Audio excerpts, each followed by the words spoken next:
Olá pessoal, aqui é o Major Fábio, professor de Geografia do segundo ano.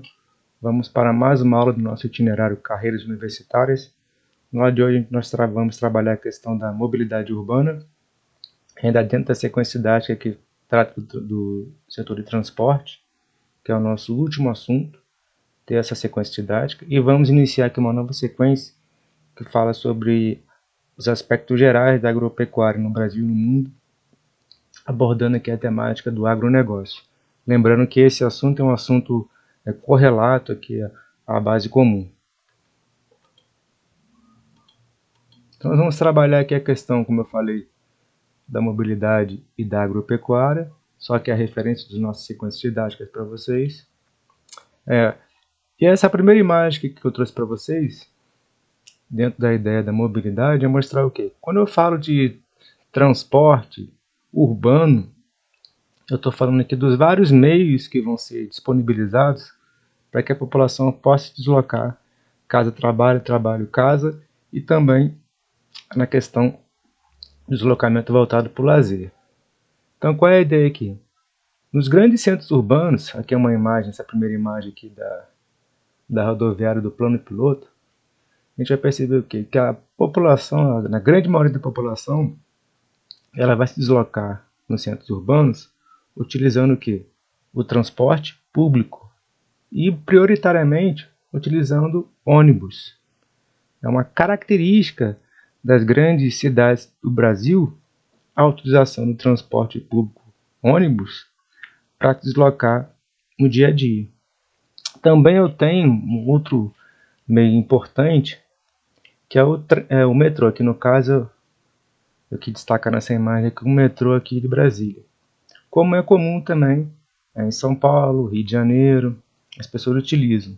Em São Paulo e também no Rio de Janeiro, a gente tem a questão do trem, né? Nessa outra imagem aqui, o trem urbano também é bastante utilizado. Aqui em Brasília não é tão comum.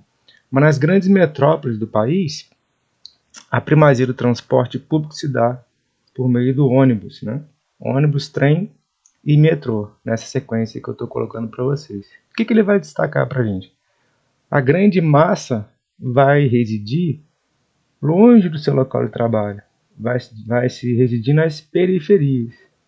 Então, das periferias, faz deslocamento diário para o seu local de trabalho, geralmente no centro da cidade. A gente vai lembrar aqui que esse deslocamento diário, casa-trabalho, trabalho-casa, é aquela migração pendular que nós já estudamos em trimestre passado, né? Então, só para vocês terem essa noção que eu faço essa referência. Quando eu tenho esse transporte nas grandes cidades, esse transporte baseado nesses meios, ele vai apresentar aqui aspectos positivos e aspectos negativos. Aqui a gente vai verificar cada um desses aspectos. E no último slide aqui, que a gente vai trabalhar também na nossa aula, a questão do transporte alternativo. Eu trouxe exemplo aqui das ciclovias, que é uma tendência que a gente tem nas grandes cidades, e no Brasil não é diferente, se buscar um transporte alternativo aos tradicionais aqui.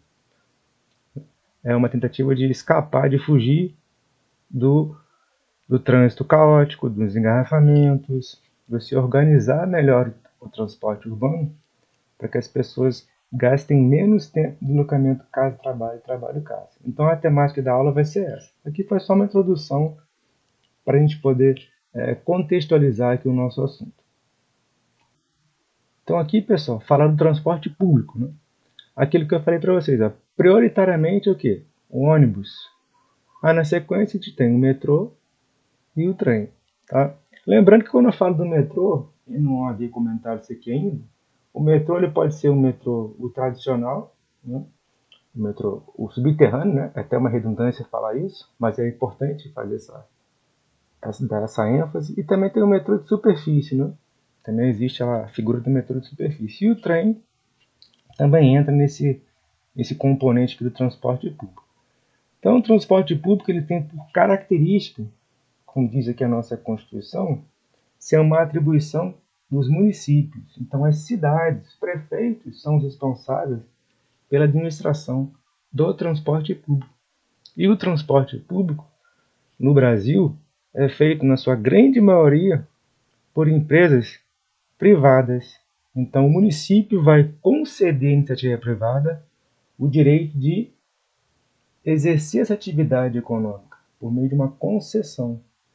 Então, nas cidades do país, porque está escrito na Constituição, quem controla o transporte é o município. E ele vai trabalhar em conjunto com a iniciativa privada. Existem municípios que têm empresas públicas que trabalham com o transporte. Aqui em Brasília tem empresa de transporte público. Mas a grande maioria do transporte é feito por empresas privadas, que tem lá uma concessão do município, tem a concessão do município para executar essa atividade. E ela vai ser remunerada, essa atividade, por meio da tarifa. A passagem que vai ser cobrada no ônibus é que vai remunerar as empresas. Para que haja o transporte público, eu falo de quê? De mobilidade, do deslocamento dentro das cidades. É necessário haver o quê? Infraestrutura urbana. Quando eu falo de infraestrutura, tem que ter aqui os terminais rodoviários, a questão das ruas, o arruamento, a questão da interligação dos diversos meios de transporte urbano. Isso tudo que vai constituir a mobilidade urbana. E quanto mais houver aqui a questão da diversificação e da melhoria da minha infraestrutura urbana, melhor vai ser o meu transporte. Porque como eu tenho a grande massa residindo fora do seu local de trabalho, ela vai se deslocar por meio dessas grandes vias de deslocamento. Isso vai acontecer no Brasil e acontece nas grandes cidades do mundo. A gente pegar exemplo aqui na América do Norte, pegar exemplo na Europa, aqui na América Latina, é assim que vai acontecer. A massa vai residir em regiões mais afastadas dos locais de trabalho e se desloca diariamente para essas grandes vias de transporte. Então, isso é uma necessidade de criar uma infraestrutura urbana capaz de atender essa demanda, de tornar o transporte público de qualidade, onde as pessoas possam se deslocar mediante o pagamento lá de um preço justo da passagem e ter um transporte ali rápido, célere, que você não perca tanto tempo no deslocamento. Essa é a ideia que prevalece em relação ao transporte público. Não significa que eu vou conseguir em todos os locais atender a esse objetivo. Em algumas cidades, quanto mais a gente pode colocar assim, a cidade ela for pouco organizada ou for desorganizada, eu vou ter mais dificuldade de arquitetar uma infraestrutura capaz de atender essa demanda populacional.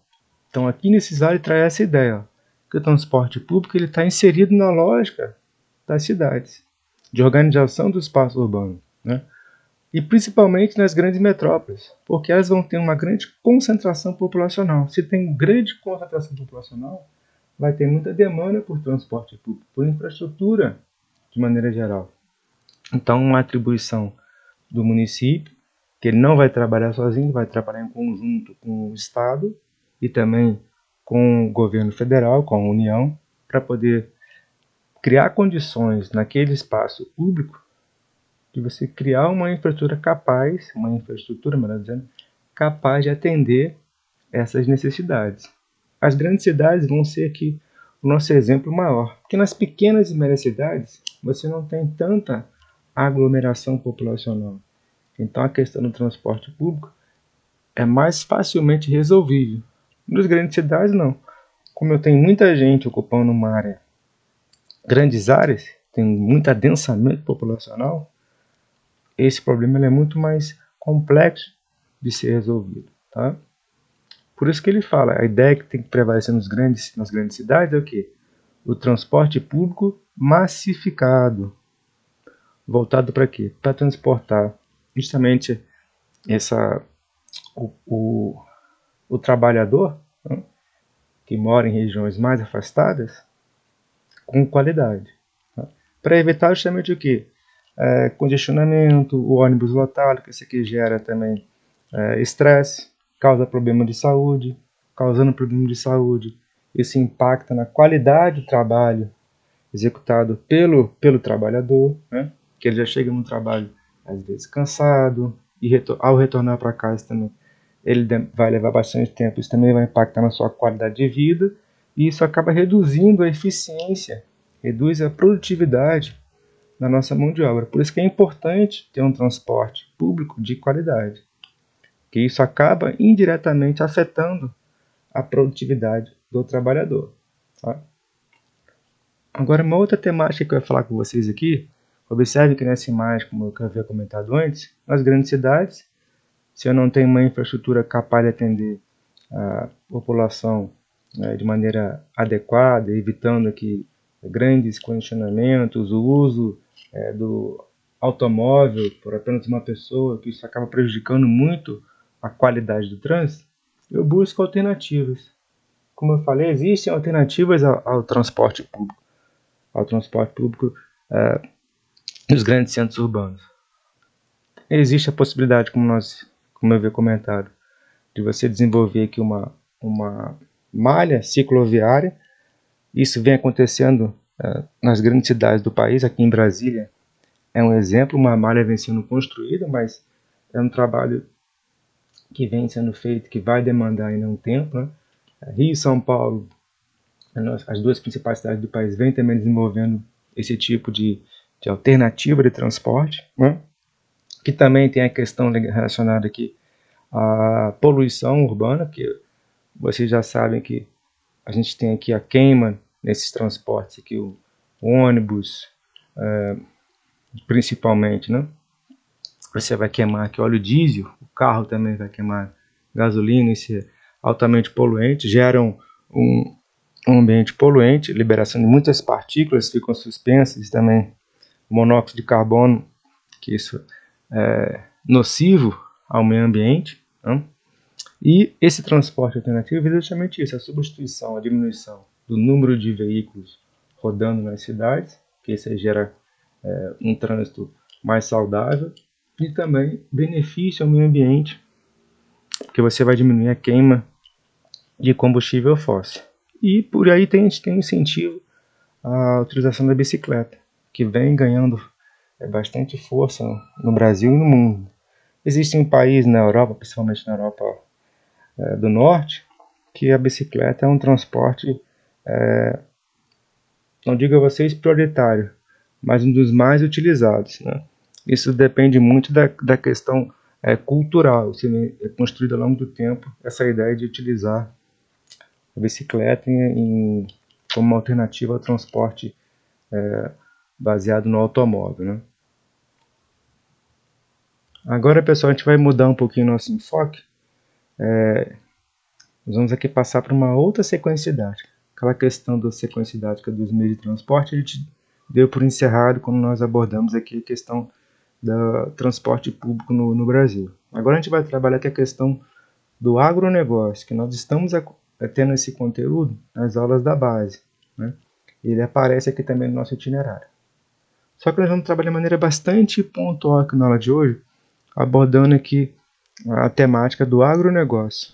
O agronegócio também posso chamar de agrobusiness, né?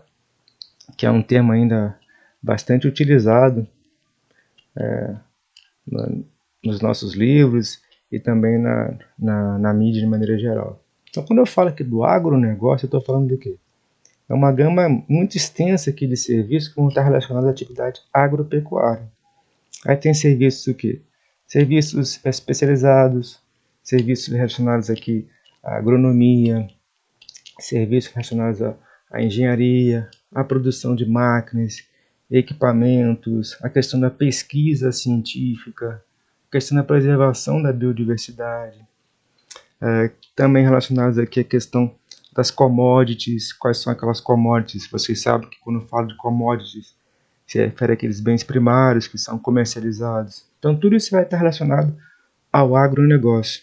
É um termo mais atual que vem sendo utilizado para denominar aquele conjunto de atividades que vão interagir aqui na atividade agropecuária e também relacionado à atividade urbana. Há uma relação direta entre o meio urbano e o meio rural. A gente vai abordar aqui na aula de hoje. Então, para ser mais técnico e mais preciso aqui na nossa definição, eu trouxe para vocês essa informação aqui, ó. Quando eu falo do agronegócio, estou falando do quê? De uma parte da economia, de um setor da economia que vai trabalhar com a questão da produção de gêneros agrícolas e também produtos pecuários, tá? E por essa questão de trabalhar com produção agrícola e produção pecuária, vai envolver aqui uma demanda pelos insumos, né? Eu vou chamar aqui os adubos, fertilizantes, as máquinas, são os insumos, são aqueles elementos que vão ajudar no processo de produção do agronegócio. Tá? Então são dos mais variados. Isso vai ser impulsionado bastante pela questão da industrialização. As modernizações tecnológicas, aqui a gente fala principalmente aqui na nossa terceira revolução industrial, e nesse contexto a gente fala da Revolução Verde, que nós estudamos lá nas aulas da base. Essa gama de inovações vai propiciar o quê? Uma revolução propriamente dita na maneira de produzir os bens agropecuários. Eu vou aumentar a minha produção e principalmente a minha produtividade ao inserir esses insumos na atividade agropecuária. Então aqui a gente tem uma série de atividades e mecanismos que vão ajudar a modernizar esse setor primário da economia. Então aqui é importante, quando eu falo do agronegócio, como eu havia comentado com vocês, ele não está relacionado somente a atividades envolvidas no meio rural. Ele vai estar intimamente relacionado aqui à atividade urbana. Vai haver uma subordinação, vai haver uma interdependência entre o meio rural e o meio urbano. Por quê? O meio urbano ele vai demandar os produtos agropecuários e o meio rural ele vai depender dos produtos industrializados feitos no meio urbano. Então, máquinas, equipamentos, insumos, fertilizantes vão ajudar o meio rural. E o meio rural vai produzir aqueles bens de consumo que o meio urbano necessita. Então, por isso que a gente fala que há mais do que uma subordinação, vai haver uma interdependência entre esses dois setores. Claro que quem domina essa lógica, quem estabelece os padrões de consumo, as necessidades, é o meio urbano. Por quê? Nós vivemos uma fase em que a cidade exerce poder na construção do espaço, na organização do espaço geográfico. Então, por isso que ele fala aqui em subordinação. Tá? Isso aqui é importante ter essa noção. E os setores econômicos, eles vão estar o quê? Interrelacionados. O primário, o secundário, uma visão bem tradicional aqui, e o terciário. Então, existe aqui uma simbiose entre os setores econômicos. Não existe mais a ideia de trabalhar de maneira estanque. Os setores trabalham sempre em conjunto, há uma interdependência, uma inter-relação. Vocês sabem que essa divisão aqui em setores, hoje em dia ela está muito mais aprimorada, é muito mais complexa do que está sendo colocado aqui. Não é o nosso objetivo trabalhar essa divisão de maneira mais desenvolvida, porque a gente está falando aqui só a questão do agronegócio. Mas a ideia que eu quero que vocês percebam é essa. Agronegócio envolve muito mais do que simplesmente produzir gêneros agropecuários. Envolve toda uma cadeia de produção de insumos, uma interdependência do meio urbano com o meio rural, algo muito mais complexo. Sem falar da questão da importância econômica. Quando eu falo da importância econômica, a importância é relacionada ao quê? Ao produto interno bruto do país, a participação na nossa economia, que vai gerar renda para o país, vai gerar divisas. Quando eu falo divisas, nós vamos receber recursos externos com a venda dos produtos, e isso vai ser importante para ajudar a fomentar a nossa economia. Uma boa parte da nossa economia depende do agronegócio. Embora eu tenha falado isso, detalhe aqui importante que já foi perguntado em sala. O Brasil é uma economia urbana e industrial. O fato de ter um agronegócio desenvolvido e relevante no mundo não significa que nós não sejamos um país de economia industrializada. Tá? Nós não somos um país de economia agrária exportadora. Nós somos um país urbano industrial, com o setor do agronegócio bastante relevante no conjunto aqui da nossa economia. Isso aí é importante a gente frisar para não haver dúvidas sobre isso. Tá, pessoal? Então, com esse slide aqui, a gente vai estar encerrando aqui a nossa aula. Lembrando a vocês que nós estamos nos aproximando aqui das nossas provas. Vamos fazer aqui a nossa prova da A8, que é a prova de itinerário. Já no próximo mês já vamos ter essa prova. Peço a vocês que estudem para a 7, que é a prova da base comum. Também está se aproximando, já agora nessa semana, dia 23, a gente vai ter a prova. E logo depois vem a 8. a gente vai estar fechando aqui a questão do itinerário universitário. Então, qualquer dúvida, a equipe de Geografia está à disposição. Agradeço a todos pela assistência e até a próxima aula.